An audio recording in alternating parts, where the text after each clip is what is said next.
Every country on earth at the moment is reforming public education. There are two reasons for it. The first of them is economic. People are trying to work out, how do we educate our children to take their place in the economies of the 21st century? How do we do that? Given that we can't anticipate what the economy will look like at the end of next week, as the recent turmoil is demonstrating. How do we do that? The second, though, is cultural. Every country on earth is trying to figure out, how do we educate our children so they have a sense of cultural identity and so that we can pass on the cultural genes of our communities while being part of the process of globalization. How do we square that circle? The problem is they're trying to meet the future by doing what they did in the past. And on the way, they're alienating millions of kids who don't see any purpose in going to school. When we went to school, we were kept there with a story, which was if you worked hard and did well and got a college degree, you would have a job. Our kids don't believe that. And they're right not to, by the way. You're better having a degree than not, but it's not a guarantee anymore. And particularly not if the route to it marginalizes most of the things that you think are important about yourself. Some people say we have to raise standards as if this is a breakthrough.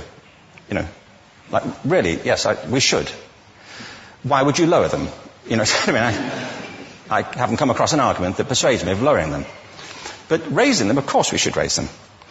The problem is that the current system of education was designed and conceived and structured for a different age. It was conceived in the intellectual culture of the Enlightenment and in the economic circumstances of the Industrial Revolution. Before the middle of the 19th century, there were no systems of public education. Not really. I mean, you could get educated by Jesuits, you know, if you had the money. But public education, paid for from taxation, compulsory to everybody and free at the point of delivery, that was a revolutionary idea. And many people objected to it. They said it's not possible for many street kids, working class children, to benefit from public education. They're incapable of learning to read and write, and why are we spending time on this? So there's also built into it a whole series of assumptions about social structure and capacity. It was driven by an economic imperative of the time, but running right through it was an intellectual model of the mind, which was essentially the Enlightenment view of intelligence. That real intelligence consists in the capacity for a certain type of deductive reasoning and a knowledge of the classics originally, what we come to think of as academic ability. And this is deep in the gene pool of public education, that there are really two types of people, academic and non-academic, smart people and non-smart people. And the consequence of that is that many brilliant people think they're not, because they've been judged against this particular view of the mind. So we have twin pillars, economic and intellectual. And my view is that this model has caused chaos in many people's lives. It's been great for some. There have been people who have benefited wonderfully from it. But most people have not. Instead, they suffer this. This is the modern epidemic, and it's as misplaced and it's as fictitious. This is the plague of ADHD. Now, this is a map of the incidence of ADHD in America, or prescriptions for ADHD. Don't mistake me here. I don't mean to say there is no such thing as attention deficit disorder. I'm not qualified to say if there is such a thing. I know that a great majority of psychologists and paediatricians think there is such a thing. But it's still a matter of debate. What I do know for a fact is it's not an epidemic. These kids are being medicated as routinely as we had our tonsils taken out. And on the same whimsical basis, and for the same reason, medical fashion.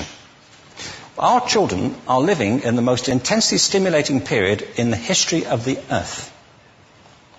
They're being besieged with information and calls for their attention from every platform, computers, from iPhones, from advertising holdings, from hundreds of television channels. And we're penalizing them now for getting distracted. From what? Boring stuff. At school, for the most part. It seems to me it's not a coincidence totally that the incidence of ADHD has risen in parallel with the growth of standardized testing. Now, these kids are being given Ritalin and Adderall and all manner of things, often quite dangerous drugs, to get them focused and calm them down. But according to this, attention deficit disorder increases as you travel east across the country. People start losing interest in Oklahoma.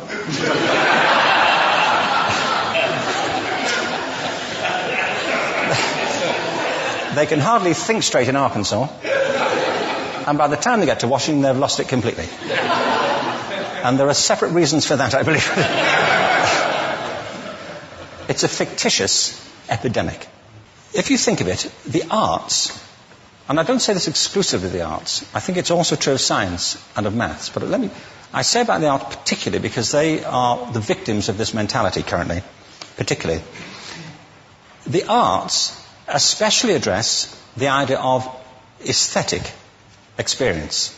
An aesthetic experience is one in which your senses are operating at their peak, when you're present in the current moment, when you're resonating with the excitement of this thing that you're experiencing, when you are fully alive.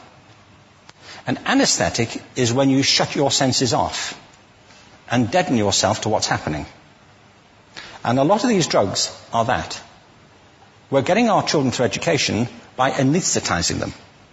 And I think we should be doing the exact opposite. We shouldn't be putting them asleep. We should be waking them up to what they have inside of themselves. But the model we have is this. I believe we have a system of education that is modeled on the interests of industrialism and in the image of it. I'll give you a couple of examples. Schools are still pretty much organized on factory lines, ringing bells, separate facilities, specialized into separate subjects. We still educate children by batches. We put them through the system by age group. Why do we do that? Why is there this assumption that the most important thing kids have in common is how old they are? It's like the most important thing about them is their date of manufacture. You know what I mean?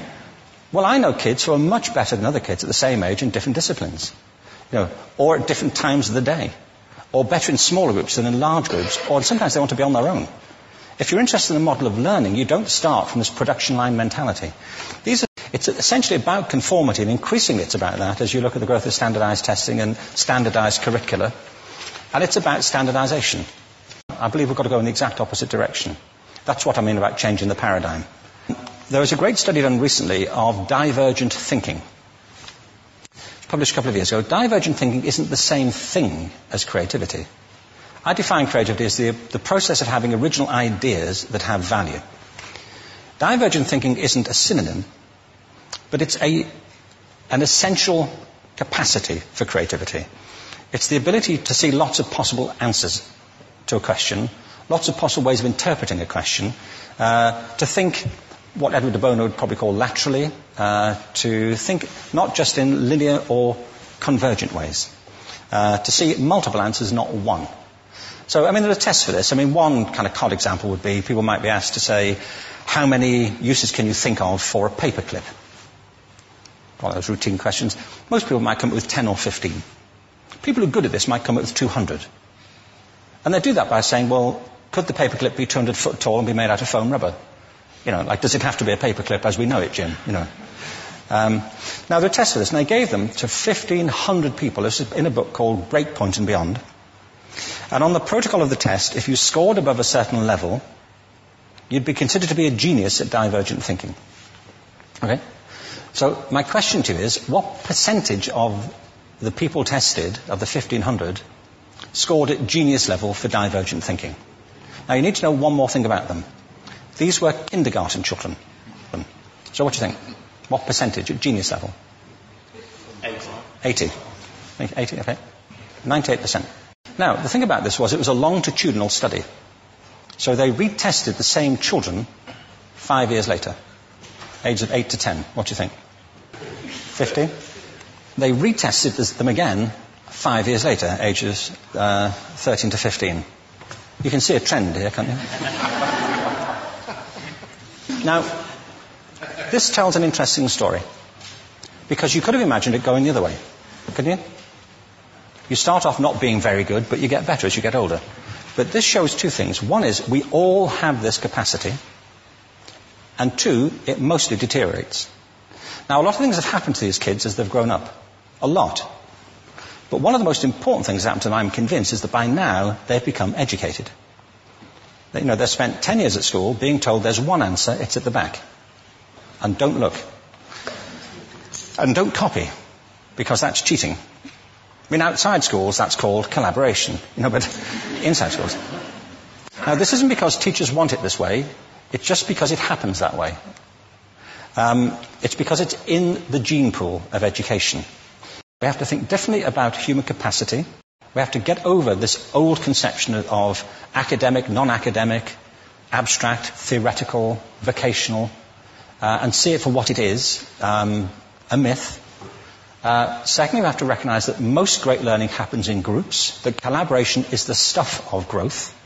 If we atomize people and separate them and judge them separately, we form a kind of disjunction between them and their natural learning environment. And thirdly, it's crucially about the culture of our institutions, the habits of the institution and the habitats that they occupy.